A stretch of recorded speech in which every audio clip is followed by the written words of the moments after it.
Chapter 19. Jason. Jason didn't want to leave Leo, but he was starting to think that hanging out with Cal the hockey jock might be the least dangerous option in this place. As they climbed the icy staircase, Zethes stayed behind them, his blade drawn.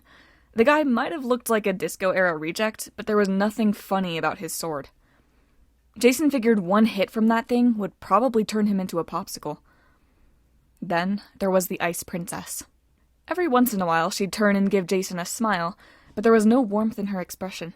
She regarded Jason like he was an especially interesting science specimen, one she couldn't wait to dissect. If these were Boreas's kids, Jason wasn't sure he wanted to meet Daddy. Annabeth had told him Boreas was the friendliest of the wind gods. Apparently, that meant he didn't kill heroes quite as fast as the others did. Jason worried that he'd led his friends into a trap. If things went bad, he wasn't sure he could get them out alive. Without thinking about it, he took Piper's hand for reassurance. She raised her eyebrows, but she didn't let go. "It'll be fine," she promised. "Just a talk, right?" At the top of the stairs, the Ice Princess looked back and noticed them holding hands. Her smile faded.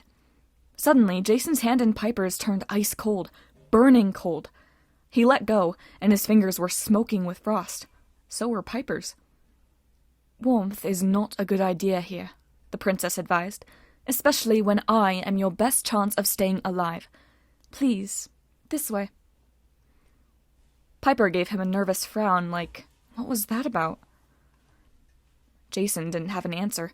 Zethes poked him in the back with his icicle sword, and they followed the princess down a massive hallway decked in frosty tapestries. Freezing winds blew back and forth, and Jason's thoughts moved almost as fast. He'd had a lot of time to think while they rode the dragon north, but he felt as confused as ever. Thalia's picture was still in his pocket, though he didn't need to look at it anymore. Her image had burned itself into his mind. It was bad enough not remembering his past, but to know he had a sister out there somewhere who might have answers, and to have no way of finding her, that just drove him up the wall. In the picture, Thalia looked nothing like him. They both had blue eyes, but that was it. Her hair was black, her complexion was more Mediterranean, her facial features were sharper, like a hawk's. Still, Thalia looked so familiar. Hera had left him just enough memory that he could be certain Thalia was his sister. But Annabeth had acted completely surprised when he'd told her, like she'd never heard of Thalia's having a brother. Did Thalia even know about him? How had they been separated? Hera had taken those memories. She'd stolen everything from Jason's past, plopped him into a new life, and now she expected him to save her from some prison just so he could get back what she'd taken. It made Jason so angry he wanted to walk away, let Hera rot in that cage. But he couldn't.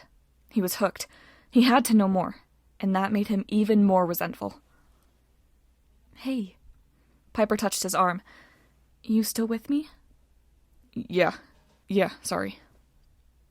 He was grateful for Piper.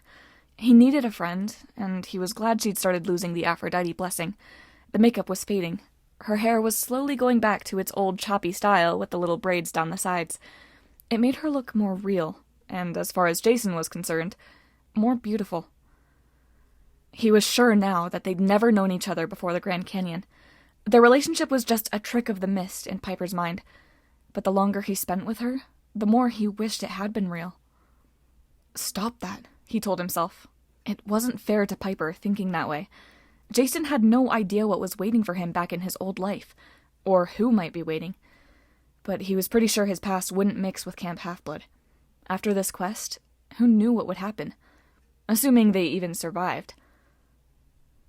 At the end of the hallway, they found themselves in front of a set of oaken doors carved with a map of the world. In each corner was a man's bearded face, blowing wind.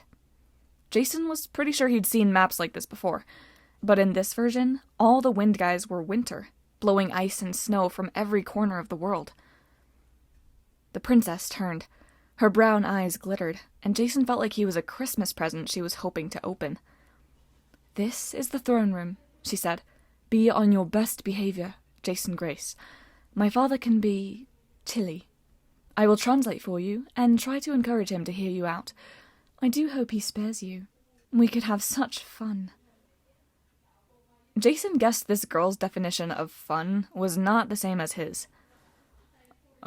Okay, he managed. But really, we're just here for a little talk. We'll be leaving right afterward. The girl smiled. I love heroes. So blissfully ignorant.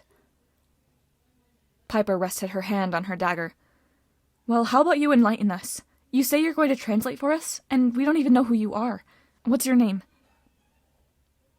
The girl sniffed with distaste.